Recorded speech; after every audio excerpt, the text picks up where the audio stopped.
मैं राजनीति हूँ, मैं अपराध हूँ, मैं सड़कों पर बहता खून हूँ, मैं देह पर गिरता तेजाब हूँ, मैं सहाब हूँ। आज बिहार में एक आतंक के कालखंड का अंत हुआ। आप भी जान रहे होंगे कि मैं किसकी बात करने जा रहा हूँ। मैं बात करने जा रहा हूँ शहाबुद्दीन जैसे एक दुर्दांत अपराधी की, जिसने आज दिल्ली में ऑक्सीजन के अभाव में अपना दम तोड़ दिया।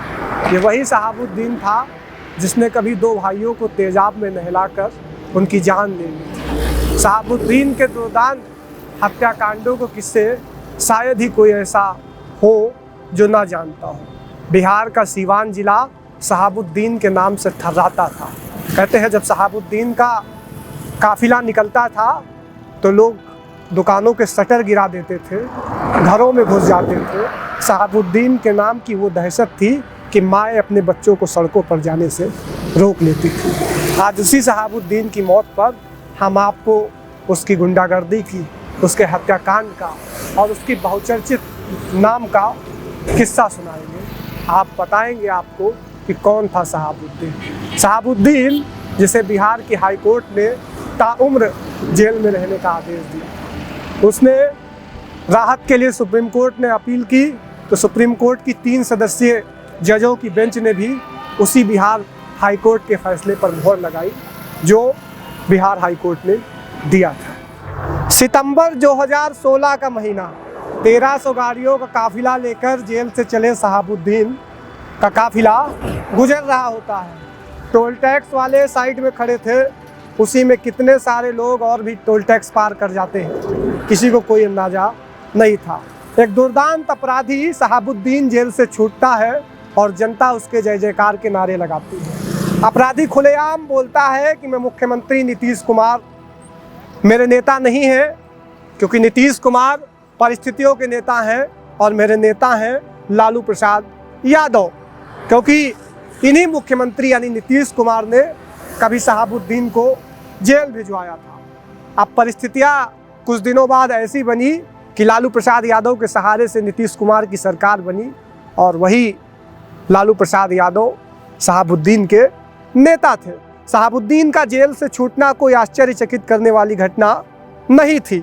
लालू की पार्टी के सत्ता में आते ही ये कयास लगना शुरू हो गए कि लालू के जंगल राज में शहाबुद्दीन जैसा गुंडा ही वोट बटोरता था, जेल से भी जीत जाता था, जैसे कि उत्तर प्रदेश में मुख्तार अंसारी। शहाबुद्दीन सिवान में इसे प्रचार करने की कोई ज़रूरत नहीं पड़ती थी। शहाबुद्दीन साहब के नाम से जाना जाता था। कहते हैं कि सिवान की हर दुकान में शहाबुद्दीन की फ़ोटो टंगी रहती थी। कभी सिवान में बीजेपी के नेता रहे ओम प्रकाश यादव को शहाबुद्दीन ने सरेआम भरी सड़क पे दौड़ा दौड़ा कर पीटा था। सिवान एक ऐसा जिला जो 80 के दशक में कहते हैं कि जाना जाता था सिर्फ 3 लोगों की बदौलत, लेकिन एक चौथा भी नाम उभरा दहशत के रूप में। ये कौन से 3 नाम थे जो सिवान का नाम गौरव से ऊंचा करते थे? उनमें एक नाम था भारत के प्रथम राष्ट्रपति राजेंद्र प्रसाद जी का, जिनको शायद हर कोई व्यक्ति जानता था। दूसरा एक IAS ऑफिसर का नाम था जिसने सिविल सर्विसेज में टॉप करके मुसलमानों का सीना, उनकी छाती गर्व से चौड़ी कर दी, और वो थे जो है आमिर सुबहानी, जिन्होंने सबके दिलों पर राज किया। और तीसरा जो नाम था वो था ठग नटवर लाल का, जो अपने आप में हर एक किस्सा, कोई ऐसा आदमी नहीं है जिसने नटवर लाल के किस्से ना सुने हो। उसी दौर में 80 का दशक था, लालू प्रसाद यादव की राजनीति उभर रही थी। कहते हैं कि विधायक बनने के लिए कम से कम 25 साल की उम्र होनी चाहिए, लेकिन शहाबुद्दीन का वर्चस्व ऐसा था कि उसने 23 साल की उम्र में ही विधायकी हासिल कर ली थी, अपने जोरों बदल के मौके पर, अपनी गुंडागर्दी के दम पर। शहाबुद्दीन जैसा कोई नहीं था। वो बोलने में विनम्र था, हिंदी, अंग्रेजी और उर्दू के शब्दों के जहीन तरीके से प्रयोग, न्यायिक प्रक्रिया में भी उसका पूरा भरोसा था। महंगे कपड़े पहनने का शौकीन था। लालू प्रसाद यादव का उसके सर पर हाथ था। इसके अपराधों की लिस्ट ऐसी थी कि जैसे वोटर लिस्ट होती है। उसका किस्सा भी हम आपको सुनाते हैं। इसके अपराधों की लिस्ट बहुत लंबी थी। जैसे सालों तक सिवान में डॉक्टर फीस के नाम पर 50 रुपए लेते हैं, क्योंकि साहब का आर्डर था। वैसे ही शहाबुद्दीन लोगों से रंगदारी लेता था। 8 बजने से पहले लोग घरों में घुस जाया करते थे। कोई नई कार लाता था तो नहीं बताता था कितना खर्चा हुआ। शादी विवाहों में क्या खर्चा हो रहा है लोग इसको भी नहीं बताते थे, क्योंकि शहाबुद्दीन का खौफ इतना ज़्यादा था। जनता इन छोटे छोटे फ़ायदों में जो शहाबुद्दीन लोगों की मदद करता था कभी कभी उनमें उलझ जाती थी और शहाबुद्दीन के अपराधों की तरफ ध्यान देना भूल गई। शायद यही कारण थे जिसने शहाबुद्दीन का नाम डर और दहशत की दुनिया में इतना बुलंद कर दिया। लोगों ने यह देखना बंद कर दिया कि शहाबुद्दीन ने कितनी ज़मीनें हड़पी, कितने नाजायज़ों का खून बहाया, कितने हथियार पाकिस्तान से मंगवाए और जिनके नतीजतन वो गुंडागर्दी करके जीतता रहा। शहाबुद्दीन की हिम्मत ऐसी कि सरकारी अधिकारियों को भी कुछ नहीं समझता था। एक समय पे उसकी गुंडाई इतनी चरम पे थी कि कई सारे लोग आज उसके मरने पर उसको बड़ा बड़ा नाम दे रहे हैं, बाहुबली कह रहे हैं, लोगों का मददगार कह रहे हैं। लेकिन शहाबुद्दीन ने कभी वर्दी की भी कदर नहीं की। जजों को अदालतों में खुलेआम धमकी दी। कहते हैं कि इसकी हिम्मत इतनी बढ़ गई थी कि पुलिस और सरकारी कर्मचारियों पर भी इसने सरेआम हाथ उठाना शुरू कर दिया था। मार्च 2001 में इसने एक पुलिस अफसर को थप्पड़ मारा। इसके बाद सिवान की पुलिस इसके ऊपर बौखला गई। एकदम ही अलग अंदाज में पुलिस ने एक दल बनाकर शहाबुद्दीन पर हमला किया। गोलीबारी हुई, 2 पुलिस वालों समेत 8 लोग मारे गए। पर शहाबुद्दीन पुलिस की 3 गाड़ियां फूंक कर भाग गया नेपाल। उसके भागने के लिए उसके आदमियों ने पुलिस पर हजारों राउंड फायर की। अब ये राउंड कहाँ से आते हैं, या तो उस समय उस दौर की सरकारें बता सकती थी, या तो शहाबुद्दीन का वर्चस्व, उसका पैसा, उसकी रंगदारी। 1999 में इसने कम्युनिस्ट पार्टी के एक कार्यकर्ता को किडनैप किया। उस कार्यकर्ता का फिर कभी पता ही नहीं चला कि वो कहाँ गया। इसी मामले में 2003 में शहाबुद्दीन को जेल भी जाना पड़ा, लेकिन इसने ऐसा जुगाड़ कर लिया कि जेल के एक नाम पर हॉस्पिटल में यह रहता था, वहीं से पंचायत लगाता था। इसके आदमी गन लेकर खड़े रहते थे। पुलिस से लेकर हर व्यवसाय का आदमी मदद मांगने आता था इसके ऊपर। मानो अदालतों से लोगों का भरोसा उठ गया था। लोग शहाबुद्दीन के पास फैसला कराने के लिए आते थे। इसके जेल जाने के 8 महीने बाद साल 2004 में लोकसभा का चुनाव था। इस अपराधी को चुनाव प्रचार करने की ज़रूरत नहीं पड़ी। वोट भी लाए, चुनाव खत्म हो गया, 8 कार्यकर्ताओं का खून भी हो गया। 2005 में सिवान के डीएम CK अनिल ने और SP रत्न संजय ने शहाबुद्दीन को सिवान जिले से तड़ीपार का खिताब दे दिया। शहाबुद्दीन अब तड़ीपार कहला रहा था।